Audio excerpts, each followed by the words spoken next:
Overland ambulance. Yeah, buddy.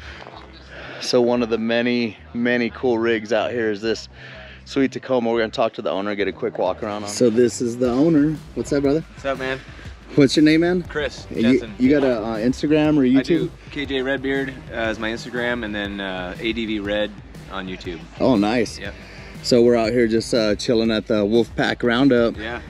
Saw your sweet rig. We talked about it a little bit last night, but I saw him roll in too, and I was like, man, this thing is super cool. Yeah, it's a good setup. You know, it's a work in progress, but. What year is it? It's a 2016 TRD off-road. You want to start up front, bro, and just give me the lowdown? Because there's something cool on the front that I want everybody to see. Yeah, absolutely. And that ain't no bull. Nope. We've got a bison. That's Billy. That's Billy Broke Nose Bison right there. He's my co-pilot. My buddy Kyle Peralt at 603 Taxidermy, I think, does these. These are Euro mounts. So he's a butcher. He started his own butcher shop, and he specializes in these Euro mounts. So this is one he gave me for my co-pilot. Yep. And then, so what tires are you running? So these are the Wrangler Duratrax. Oh, okay, dude. I heard a lot of good things about those. So I did a bunch of reviews looking at them to try to decide the longevity, the best longevity. And everybody seemed to say that these were the best. You could get about, if you rotate them regular, 50 to 60,000 miles out of them. Nice. And they got good aggressive tread on there. I've been all over the place in Moab and had no issues with them at all, in the snow and everything. So. And then you got a rack up there? Yeah, that's a Prinsu access rack, they call it, for this, made for this truck, the access cab. Oh, okay. So I mounted that earlier this year. With the access cab, you do have to drill holes in your roof, but it came out really good. It's an awesome rack. You can stand on it. It holds a lot of weight. Oh, sweet. Yeah, and it's super versatile. So all these crossbars, the wind fairing and everything can be pulled and removed and switched places. You can pull these and slide them anywhere you want. So you can add more to it. They have storage containers that go on top. It's a really good rack system. Looks like you got some max tracks up there. Yeah, those are the ARB version. Oh, the ARB, okay. Yep. Couple fuel tanks. Yep. That's for my rally, so I can keep riding. Yeah, look at that. Yeah. So what kind of that's a front runner? Front runner tent. Yeah, it's called the Featherlight. It's the lightest weight rooftop tent that's on the market. At least when I bought this last year, it weighs 91 pounds. Nice. And that was crucial for me, so I could get it on the truck by myself. Yeah. I want to be fully self-sufficient, so if I need to take it on and off, it was important. The next tent, I think, is 130 pounds. So. All right. What is that? What do you got? Some LED lighting out there? Rope light? Is that what that is? These are solar rope lights. Yeah. Cheapos. Hey, cheapos is good though. You know what I mean? You know, just to light the area up a little bit. Little Helinox. Yep. And then I saw back here you got like your solar panel. Yeah. Of course, your 100 watt Renogy solar panel, the smaller version, the small compact version. Yeah. Panel. And then I built the water tank under it, and that's just Schedule 40 PVC pipe. So I have a friend of mine who has one of those too, and he's like, if you leave just a little gap in the water, the heat will expand and put some pressure in it. Does it do that for yours too? It does have some pressure to it, but as soon as you crack it, it kind of releases. Does it? Yeah, it does well with gravity feed on this. Oh, okay. Especially where the outlet is positioned on here. Yeah, I feel on the other side, being opposite like that, it draws down and nice. It'll drain pretty much dry. It's a good idea, man. Yeah, I dig it. It's about $100 to build it yourself because the fittings are crazy expensive, but got some nice pod lights out here, solar too, huh? Yep. That's sweet, man. I haven't seen those before.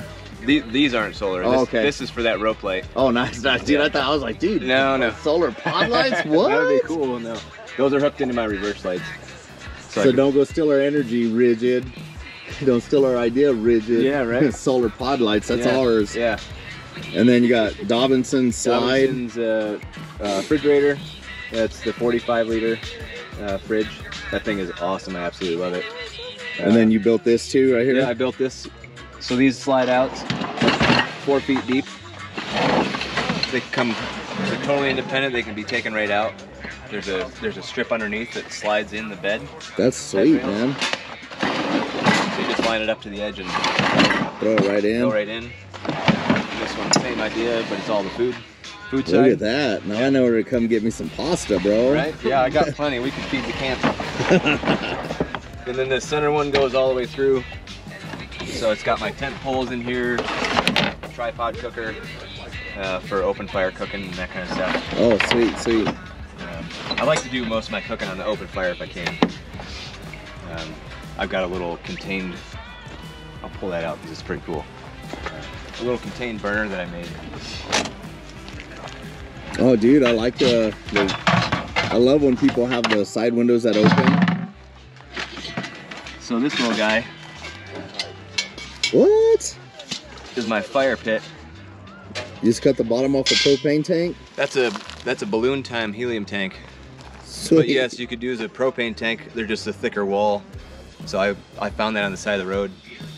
That's brilliant, bro.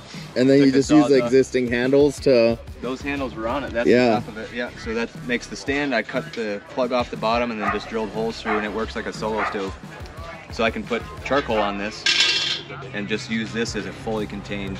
And then hang your tripod over it, just cook over it. The Dutch oven sits almost perfectly over top of this, so it works awesome. That's sweet, yeah, bro. Really cool setup. For free too. So, great idea. You know, oh, there's your little power system too, huh? Yeah. So Renogy 20 amp MPPT charge controller, 600 watt inverter, and then a small 12 volt fuse block there.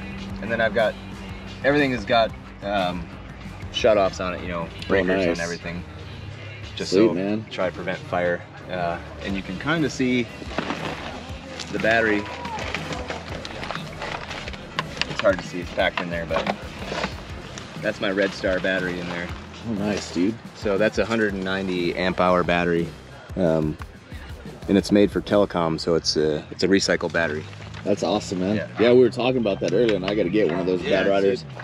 But the price, it's super heavy. It's 130 pounds. Weighs more than your tent. Yeah.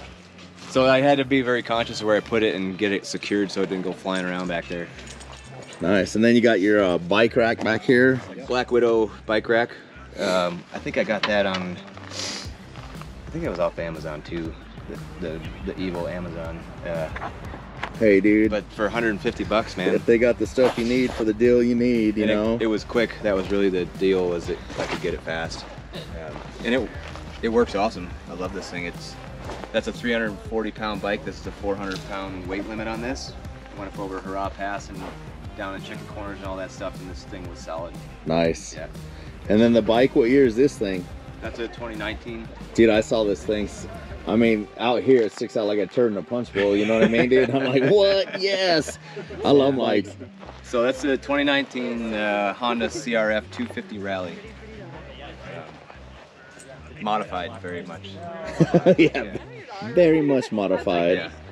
Obviously the sticker kit adds 10 horsepower. Yeah, right? Yeah, so it makes it much faster. My buddy was leaking oil out of his car. He's like, yeah, it's just leaking a little horsepower. I'll get that figured out. Yeah, so I went through, I did suspension upgrades. I put a new seat on it, handlebars, risers, graphics, fuel injector, modulator, filters, the whole deal. Sweet. Yeah. And then last but not least, Thunderdome. The gazebo. Welcome to Thunderdome. That's right. So when I walked up, Gazelle? Oh, yeah, no, when I strolled up, you were in here just cooking some eggs and bacon, all chills, like sweet. Yeah, so this is my home inside place, basically, you know, where I can get away. It'll be private anyhow. Yeah, how's it do in the cold? Is it? This actually heats up in here pretty well. This will heat it up while you're cooking in here. It warms up enough, you know, as long as this side is not in the wind. Yeah. And I have an extra one of these, another one that I can put across here and really shut it down. Or you can even do that one if you don't. Yeah, you can swing it right over. But then you got the exposed loo. Yep. the old throne. Yep. Everybody's got to have their spot, you know? Yeah, man. Well, shoot, dude, thank you so much for showing it to me, man, and taking the time and stuff. And what was your Instagram and your YouTube again? Instagram is KJ Redbeard or ADV Red. Both will come up on there. And then my YouTube is also ADV Red. Yeah. What is it? ADV. ADV. Okay. RED. There you go. Red. Yeah.